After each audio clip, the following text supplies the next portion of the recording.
Thank you for joining us for the 2-minute drills. I'm Aaron Toledo, joined on my right by Steve Ramirez. Behind the camera, Fred J. Robledo. We're talking about a very, very serious Catholic-on-Catholic battle going down on Friday night at St. Francis. St. Francis hosting St. Paul.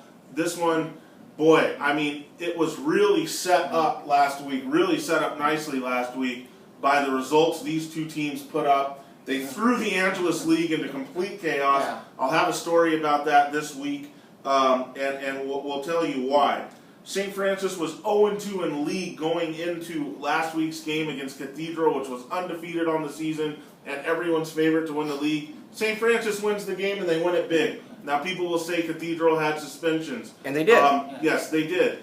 But the debate is out as to whether the suspensions were guys they needed, just linemen, reserves, key guys, whatever. Fact is, a lot of people felt that St. Francis's win was legit and would have happened regardless of who played. But across town, at the same time, St. Paul is delivering the biggest win that it's probably had in a couple years, years, by beating Salesian, another team that, team last year that went to the semifinals, very talented team that had aspirations of winning the league title.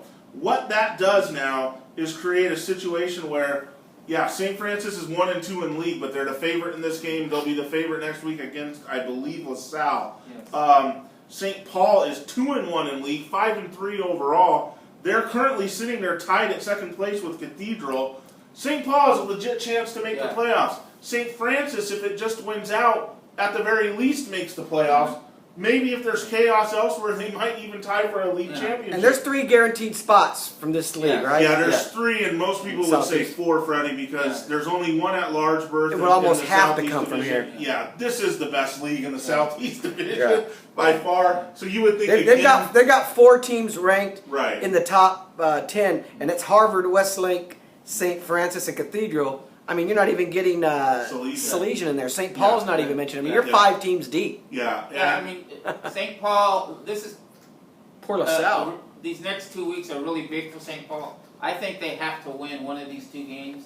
They play Cathedral next week. Because they're potentially, the way the schedule is in the league, if they go 0-2, they could finish 2-3 in the league. And that would put them in 4th place, and I'm not sure their resume, even with victory over Salesian, would be good enough to get that fourth slot. Right. Well, there's a lot of optimism around St. Francis right now. I mean, there are people feeling that win will be the catalyst now. And when we'll explain this, this is a team that's had some bad luck with injuries. Their best offensive player from last year, he was an all-area running back, Arig Nazarian, as I like to call him, Armenian Thunder. He has been injured for a lot of the year. He's still probably out.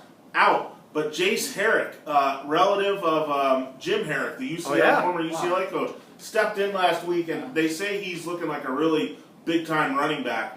And they're close Next man up. And they're close to getting Nazarian back. And their receiver, Jasher Foster, who had injury issues himself. He played last week, and he looked pretty big time. Again, he's got that world-class sprinter speed. And the quarterback, Miles Bryant, our boy Kennedy Bryant's son, he's starting to really kick butt back there and settle into the position with Bonds coaching and everything. You got a St. Francis team that may be putting everything together. But if I'm St. Paul, I'm sitting there saying, you know what? One win does not a season make. Okay? A lot of people, when they get on this St. Francis bandwagon, they get disappointed. Let's view this team as the team that was vulnerable 2-3 weeks ago and not the team that beat Cathedral last week. If I'm St. Paul, I'm saying I beat Salesian, I can beat you, St. Francis. Yeah. I mean, there is a particular formula that's going to have to work for St. Paul. Yeah, you've seen it. Yeah, I mean, they're strictly a run team. And what happened in that game last week, they were able to move the ball on the ground, and it kind of flopped the field in their favor, and they took advantage of the field position advantage. And they're going to have to do. At the end of the game, they had trouble with Salesian's athletes, and they barely held on, and then they got a big kickoff return to win the game. But so that formula is going to have to. They're going to have to use that formula again, I think, if they have any shot in this game. Right. I just love the stakes of this scenario.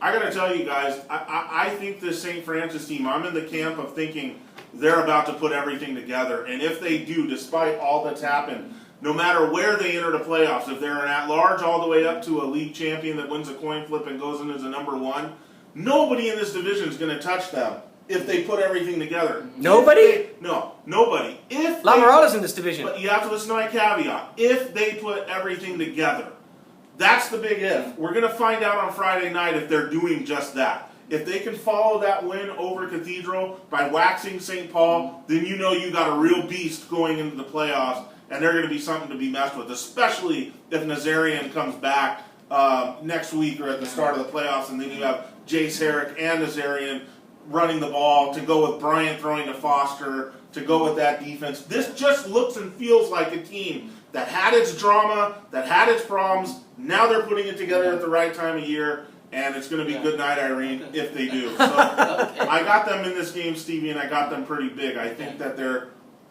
really starting to go. And I'm not just saying that because Coach Bonds is going to hook the fat man up with a decent parking spot, so I'm not doing stairs on Friday night. No. I'm saying it because I really believe it. Freddie, what do you think? Yeah, I got St. Francis, and I like them too pretty big here. I'm not going as far as saying that I think they're the championship contenders. I still like La Mirada in this division. I still like the team that they just beat last week, Cathedral. I think they're still a really, really good football team. Wait till they get all their players back. I think that will make a difference. Right. I think that did lead to the score that you had last week. Would they have beaten them regardless? I don't know, but I think it had a lot to do with that lopsided score and what you were talking about. But yeah, St. Paul, the good thing about St. Paul, they're really improved from last year. I mean, you look at them a year ago, everybody was absolutely blowing them out. So the fact that we're having this game and we're discussing it, them having a shot at getting the playoffs, is a big credit to St. Paul. I just think that St. Francis is too much for them. You're very right. We should mention that St. Paul, Stevie, has done a great job turning things around. Yeah. I mean, Freddie mentioned last year. 2 years ago, it was even worse, I believe. Yeah, they had. I think they had back-to-back 1 in 9 years, or at least 2 in 8. I know one was 1 in 9, and so. And you know how much they absolutely can't stand it. That's a proud school. That's a great tradition. I mean, we talk about Almont in this side of the valley. In Whittier, to me, that is St. Paul is their Bishop Almont. The one thing I noticed over the years about St. Paul, you have a lot of players whose grandfathers or fathers or uncles have played, and so it's a close-knit group, but a very proudful group. Yeah, I mean, this is a team that, God, how many years ago would take on anyone in the section and be competitive games? This is a team that they used to have those games annually with Amat that were just monster games for alumni that absolutely hated each other. Yeah. They can't even step on the field with Amat right now, or they couldn't in recent years. They're taking steps to getting back to that game. This is why, Freddie, you're quietly. Maybe next year they can play Amat. No, you're making the case for why we need Rob Wygod's new playoff system. I cannot wait. Because it allows for two things. Get better, St. Paul. I like what they're doing. It allows for upward mobility, and it allows for the important one, downward mobility. If you can't stand the heat and you got to get out of that Pac-5 kitchen, then you do what happened with St. Paul. You build it back up, and then you go back up. Nothing wrong with that. Yeah. And I think that's the great thing about it. And St. Paul, maybe they'll be back there in 4 or 5 years. But you don't leave them in there for perpetuity. And you could play in a league. Maybe we could bring the Mott St. Paul rivalry back. Right. When haven't heard your pick on this game, by the way.